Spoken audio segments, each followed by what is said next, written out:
Hola amado, Dios te bendiga, buen día, qué bueno saludarte en este momento. Deseo grandes bendiciones para tu vida. Hoy quiero invitarte a estudiar la palabra del Señor. Iniciamos un nuevo libro de la Biblia y ahora es la epístola de Santiago. Esta epístola es llamada epístola universal o epístola pastoral, una carta pastoral o general, porque son 7 que suceden con este nombre. De Santiago hasta Judas, estas 7 epístolas universales o pastorales, y se les conoce así, se les dice de esta manera porque no tienen un destinatario específico, como por ejemplo Corintios, fue escrito a Corinto, Gálatas, allí a Galacia, pero estas 7 epístolas desde Santiago hasta Judas no tienen este destinatario específico, así que se le conocieron o se le conocen como epístolas universales o pastorales, aunque segunda de Juan y tercera de Juan sí tiene un destinatario específico. Sin embargo, entran dentro de ese compendio de las 7 epístolas universales y son interesantes los mensajes que presenta aquí Dios en su palabra. Ahora, la epístola a Santiago es una epístola donde no hay suficientes evidencias para identificar en forma definida a su autor. En el Nuevo Testamento hay muchas referencias a hombres llamados como Jacob o Santiago, que es el mismo. Ese nombre era muy común entre los judíos. El uso frecuente de este nombre se mira o se refleja en la lista de los 12 apóstoles. Uno de los apóstoles era Jacobo, el hijo de Zebedeo y hermano de Juan, y un segundo Jacobo era el hijo de Alfeo. Otro personaje bíblico llamado Jacobo era el padre de uno de los 12, que es identificado también como Judas de Jacobo. Es razonable entonces suponer que el autor de la epístola de Santiago es una de las personas cuyo nombre aparece en el registro de las Escrituras y no otro Jacobo o Santiago, completamente diferente de los conocidos. Además de estas personas llamadas Jacobo, los autores de los evangelios se refieren a otro Jacobo, y este es el primero que se nombra y por lo tanto probablemente el mayor de los 4 hermanos de Jesús. Jacobo, el hermano de Jesús, aparece con seguridad solo en Gálatas 1:19, donde Pablo afirma que en su primera visita a Jerusalén, después de su conversión de todos los apóstoles, solo vio a Cefas, que es Pedro, y a Jacobo, el hermano del Señor. Pero no hay suficiente evidencia y los comentadores no aprueban mucho que sea este Jacobo el autor de la epístola. En conclusión, se puede decir que aún no se ha definido la paternidad literaria de la epístola de Santiago. Lo importante es que el mensaje es demasiado vital para nosotros poder hoy conocerlo. Esta epístola enseña un cristianismo práctico, mostrando los resultados o las obras que una fe viviente y genuina produce en la vida de un discípulo. En toda la carta se destaca el contraste entre las manifestaciones, los efectos y los resultados de la verdadera y de la falsa religión. Esta epístola homilética está llena de bellas y atrayentes ilustraciones. El estilo es sencillo y directo. Los pensamientos están en grupos claramente diferenciados entre sí y no dispuestos en un plan evidente. Santiago escribe con libertad lo que brota de la abundancia de su corazón. Se ocupa de los temas a medida que surgen en su mente. Hay muchas alusiones en esta epístola al Sermón del Monte y a lo largo del estudio de esta epístola vamos a poder detallarlas. También en esta epístola hay diversos pasajes paralelos que son similares a los escritos de Pablo y también de Pedro, y vamos a estudiarlos mientras estemos leyendo la epístola a Santiago. Ahora, en cuanto a la fecha de la escritura, así como no podemos definir exactamente el autor, tampoco hay manera segura para determinar la fecha de la epístola. Y en la carta misma de la epístola se hace notar que parece que fue escrita cuando solo había un Jacobo que se destacaba en la iglesia, o sea, después del 44 después de Cristo, cuando fue muerto Jacobo, el hijo de Zebedeo. Por tal motivo, probablemente fue en esa fecha, año 44 al 49, en la que se pudo haber escrito esta carta, siendo así la carta más antigua del Nuevo Testamento. Ahora, un dato interesante también, mira, Santiago tiene 108 versículos y en esos 108 versículos hay aproximadamente unos 60 imperativos. En ningún otro libro del Nuevo Testamento se da una mayor frecuencia de imperativos. una orden, más bien eso es un imperativo, una orden. Un comentador bíblico, Douglas Moo, dijo en cierta ocasión: el propósito de Santiago claramente no es tanto informar, sino ordenar, exhortar y animar. Uno de los grandes reformadores, Martín Lutero, tenía problemas, inconvenientes con Santiago. Según Lutero, esta carta no da testimonio de Cristo y por lo tanto no puede atribuirse al apóstol Santiago ni debe figurar entre los libros canónicos. Él dice, en resumen, es una carta de paja. Mira bien cómo llama él a la carta. Aunque sí escribió un comentario sobre la epístola, no obstante podía soltar frases como estas: hoy o mañana encenderé la estufa con Santi, o aquí en Wittenberg hemos echado a Santiago de la teología. Sí, casi le hemos echado de la Biblia. Y esta epístola está escrita por un judío que ha oído campanas y no sabe dónde. Estas son frases que Martín Lutero daba referente a Santiago. Mira bien cómo tenía problemas, porque es que Santiago habla de una fe práctica. Pareciese como si estuviese hablando de las obras, de que la salvación está en las obras, pero no es así.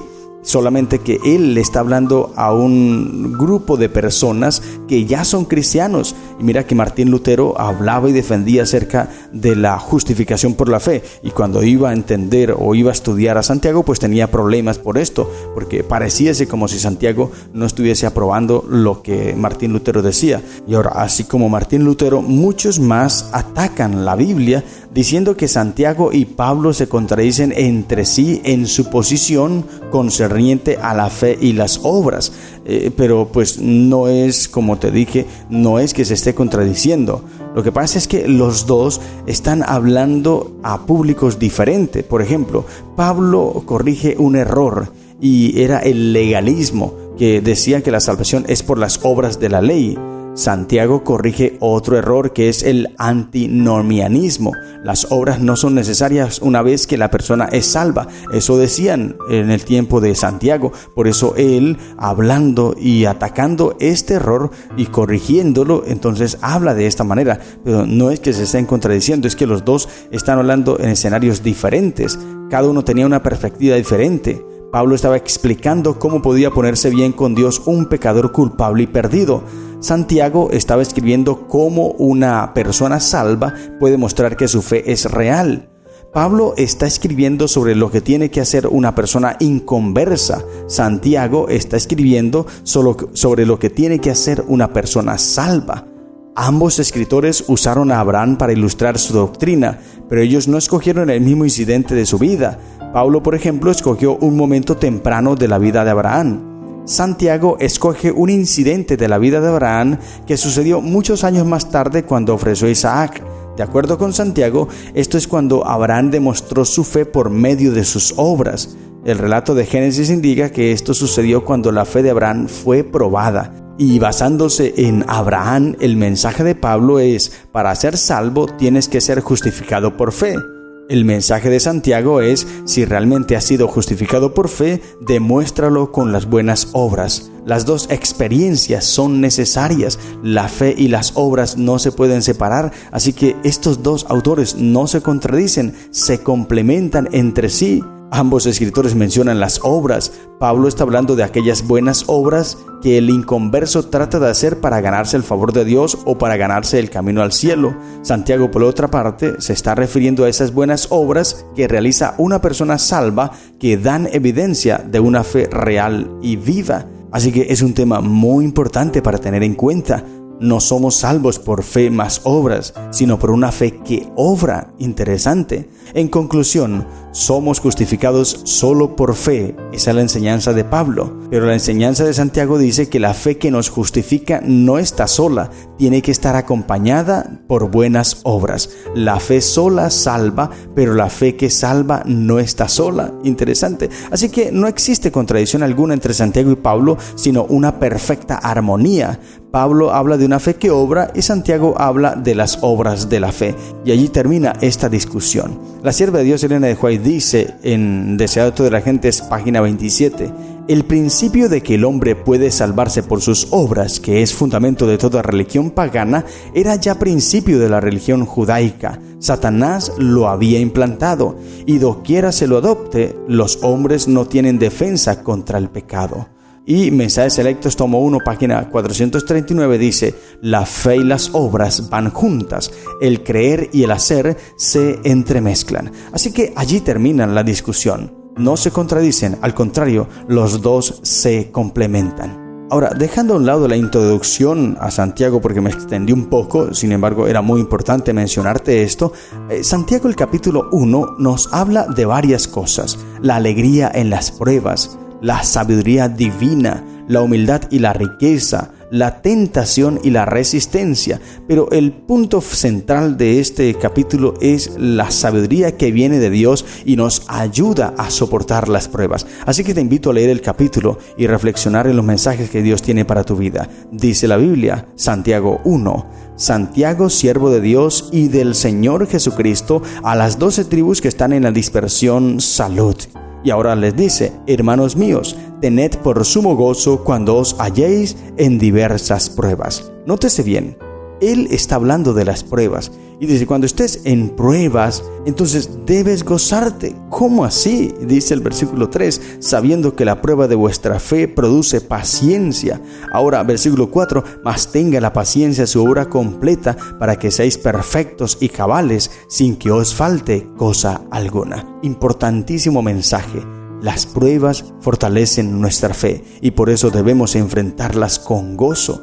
La sierva de Dios en Ministerio de Curación, página 373, dice algo que me llama la atención. Mira bien, el hecho de que somos llamados a soportar pruebas demuestra que el Señor Jesús ve en nosotros algo precioso que quiere desarrollar. Si no hubiera en nosotros nada con que glorificar su nombre, no perdería tiempo en refinarnos, no echa piedras inútiles en su hornillo.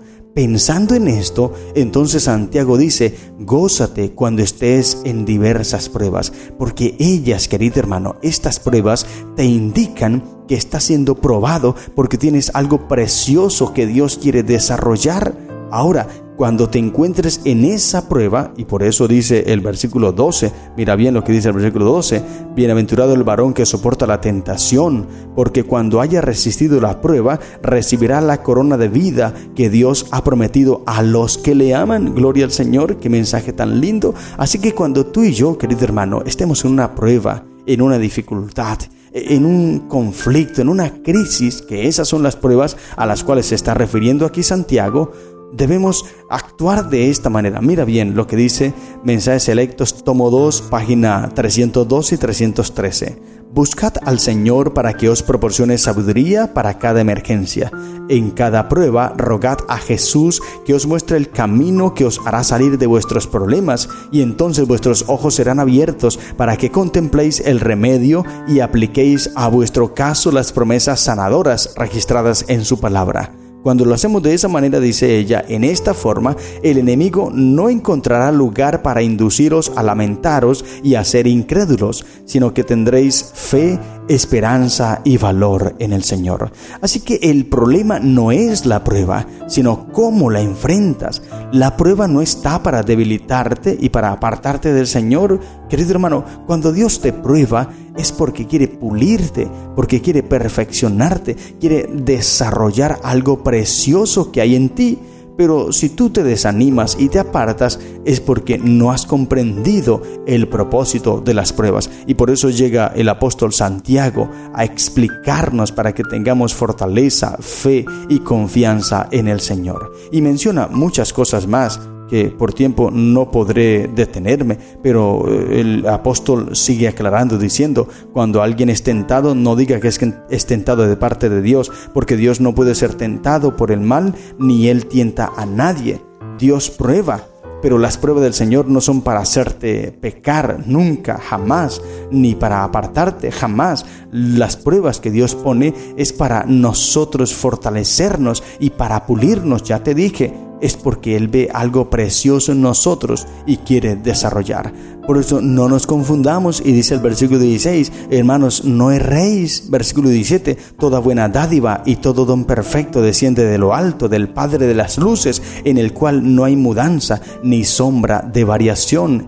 Él de su voluntad nos hizo nacer por la palabra de verdad, para que seamos primicias de sus criaturas. Entonces nótese bien, en Dios no hay mudanza ni sombra de variación. Él es el mismo ayer, hoy y por los siglos. Así que de Él no recibimos nada malo, nunca lo hemos recibido, ni lo recibiremos. Todo lo que viene de Dios es una buena dádiva y don perfecto. Por eso, cuando te encuentres en una prueba, más bien ve las cosas positivas, y es que Dios te está puliendo. Pero no siempre es Dios, porque recuerda que nosotros somos probados en tres formas. Primero, somos probados por nosotros mismos, es decir, a veces por nuestras decisiones, y no es influenciado por Satanás ni por Dios, sino que nosotros solos tomamos decisiones que nos llevan a problemas, a inconvenientes, y allí somos probados, pero no porque Satanás nos haya probado o Dios, sino porque nosotros nos metimos en un problema por nuestra propia cuenta.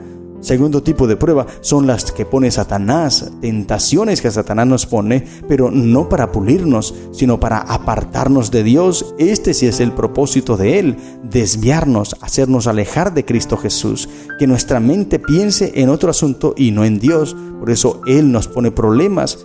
Y el tercer tipo de pruebas son las que Dios nos pone, pero Dios nunca nos prueba para desanimarnos, para golpearnos, sino al contrario, como ya te leí en la sierva del Señor, es para desarrollar algo precioso que ve en nosotros. Por eso debemos animarnos y consolarnos con estas palabras. Luego del versículo 19 en adelante hasta el 27, el apóstol empieza a hablar ahora acerca de la verdadera religión, que no solamente es escuchar, no solamente es hablar, y es aquí lo que te decía en esa discordia que hay, en esa disputa, aparente disputa, dicen algunos comentadores, entre Pablo y Santiago, porque Pablo habla de un asunto, como ya te expliqué, y Santiago habla de otro, y aquí lo menciona acerca de la fe práctica, de las obras. Si tú eres un cristiano, debes mostrarlo por tus obras. Pero ahora, esas obras no son para encontrar salvación, es lo que dice Pablo, y está correcto. Santiago no enseña que tú debes hacer obras para ser salvo, no. Él está diciendo, tú ya has sido salvo en Cristo Jesús por medio de la fe, como lo dice Pablo. Pero ahora que eres salvo, pues esa salvación en Cristo te debe llevar a una vida que obra, una fe en acción, una fe que obra. Y él lo empieza a decir aquí, y mira cómo termina diciendo: la religión pura y sin mácula delante de Dios el Padre es esta: visitar a los huérfanos y a las viudas en sus tribulaciones y guardarse sin mancha del mundo. Esta es la verdadera religión. Si tú dices que eres salvo y estás en Cristo, pues debes reflejarlo en tu vida. Un cristiano debe actuar de forma correcta, no porque quiere encontrar salvación, sino porque ya la encontró en Cristo Jesús. Y así es como termina el apóstol diciendo: tienes que demostrarlo, pero también muestra el ejemplo del espejo. Dice: si tú eres solamente oidor de la palabra, es como aquel que se ve en el espejo y se va y luego se olvida cómo es. Ese es un oidor nada más. Tienes que ver en la palabra lo que tú tienes, cómo te ves, y transformarte por la palabra del Señor. Es interesante. Y la sierva de Dios, Elena de White, Mensajes Selectos, lo dice de la siguiente manera: esta es la palabra del Dios viviente. La ley es el gran espejo moral de Dios. El hombre debe comparar sus palabras, su espíritu, sus acciones con la palabra de Dios. La verdadera religión significa vivir la palabra en vuestra vida práctica. Vuestra profesión de fe no tiene valor ninguno sin el cumplimiento práctico de la palabra. Este es el punto central de la epístola del apóstol: reflejar que realmente tienes a Cristo en tu corazón. Ahora, hablando acerca de la verdadera religión, la carta 7 del año 1883 dice: la religión pura de Jesús es la fuente de la cual fluyen corrientes de caridad, amor, abnegación. Ser cristiano es ser un hombre semejante a Cristo, una mujer semejante a Cristo. Es ser activo en el servicio de Dios, es estar presente en la reunión de oración, animando a otros también con nuestra presencia. La religión no consiste en obras, pero la religión obra, no es inactiva. Y a esto es que se está refiriendo el apóstol Santiago, diferente a lo como lo habla Pablo, pero los dos llegan a una perfecta armonía. Y otro texto dice, Mensajes Selectos del año 1892, muchos parecen creer que la religión tiene una tendencia a hacer que el que la posee sea intolerante y estrecho, pero la verdadera religión no tiene una influencia que conduce a la estrechez mental. La falta de religión es la que entumece las facultades y estrecha la mente. Cuando un hombre es estrecho, es una evidencia de que necesita la gracia de Dios, el ungimiento celestial, pues un verdadero cristiano es uno mediante el cual puede actuar el Señor, el Dios de los ejércitos, para que observe los caminos del Señor de la tierra y haga manifiesta la voluntad de Dios a los hombres. Amén. Así que allí está el mensaje claro. Por eso Santiago hace referencia a las obras y no es como dice Martín Lutero, que es una epístola de paja. No, al contrario, es un gran mensaje que Dios nos deja allí en la epístola. Por eso nosotros los adventistas aceptamos la Biblia, toda la Biblia. Toda la Biblia es inspirada por Dios y debemos no solamente oírla, sino vivirla, aplicarla en nuestra vida para que podamos hacer lo correcto. Estas son las lecciones que encontramos en el capítulo 1 de la epístola a Santiago. Que el Señor te bendiga. ¡Feliz día!